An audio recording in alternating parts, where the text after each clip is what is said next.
দেখুন, রাজা সিদিকিওর পরে ঈশ্বর জিরোমীয়কে জনগণের সাথে একটি চুক্তির পর যে কথাটি দিয়েছিলেন, এটি জিরোমীয় 34 অধ্যায় 8 পদের মধ্যে রয়েছে এবং এটি নিম্নলিখিত কথা বলে। সিদিকিও রাজা জেরুজালেমস্থ সমস্ত লোকেদের সহিত তাহাদের কাছে মুক্তি ঘোষণার জন্য নিয়ম স্থির করলে পর সদাপ্রভু হইতে যে বাক্য জিরোমের নিকটে উপস্থিত হইল তাহার বৃত্তান্ত।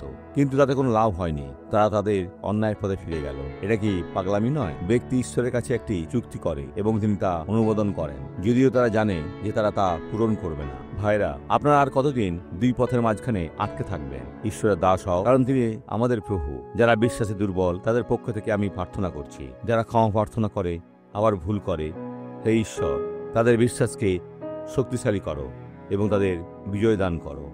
মন্দ যিশুর নামে এই ব্যক্তির জীবন থেকে চলে যাও। দেখুন, প্রার্থনা করুন।